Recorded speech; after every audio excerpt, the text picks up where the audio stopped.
एक बहू ना बेटी जितना कभी नहीं कर सकती, which is very true, I completely agree. क्योंकि जितना एक बेटी अपनी माँ को जवाब देती है ना, उतना बहू दे के दिखाए। बेटी का अगर काम करने का मन नहीं है घर में तो बोल देगी मम्मी नहीं करना मेरे को, मेरा मन नहीं है, आप कर लो। इतना बहू बोल के तो दिखाए। बेटी पूरे हफ्ते 10-11 बजे उठ सकती है, बहू संडे को 7:30 बजे उठ के दिखाए। बेटी घर में बाहर हर जगह शॉर्ट्स जीन्स जो पहनना पहने, बहू पहन के तो दिखाए। उसके पूरे खानदान के संस्कार वहाँ दिखा दिए जाएंगे, कैसे घर की बेटी है, ये देखो कैसे कपड़े पहन के ससुराल में घूम रही है। अगर बेटी के हस्बैंड का थोड़ा सा भी कहा सुनी हो गई ना मायके में, तो बेटी ना भाई साहब पहाड़ तोड़ देती है। वहीं पर अगर बहू के भाई की कितनी भी बेइज्जती कर लो तुम उसके घर पे, उसी के सामने बहू बोल के दिखाए।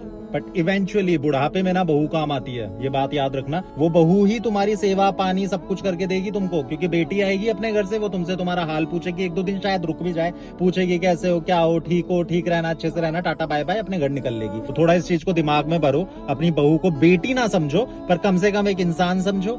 उसकी कुछ गलतियों को माफ कर दो, नेग्लेक्ट कर दो, इग्नोर कर दो, या बहुत बड़ी गलती कर दी है तो उसको समझा दो। उसके ऊपर चढ़ मत जाओ, उसके चक्कर में उसके माँ बाप भाई बहन सबको गालियां मत दो। अब उसके संस्कारों पे मत जाओ, उसके वैल्यूज कल्चर पे मत जाओ कि कैसे संस्कार दिए हैं। हर माँ बाप अच्छे संस्कार देता है, उस चीजों को थोड़ा प्यार मोहब्बत से कर लो। क्योंकि जिस तरीके से सास अपनी बहुओं को ट्रीट करती है ना, बहू ट्रीट करना शुरू कर देना तो पूरे मोहल्ले में उस बहू के चर्चे निकल जाएंगे कि ऐसी बहू है। तो प्लीज, बहुत अच्छा रिलेशन नहीं बना सकते तो एटलीस्ट कॉर्डियल रिलेशन बनाओ, इंसान की तरह ट्रीट करो।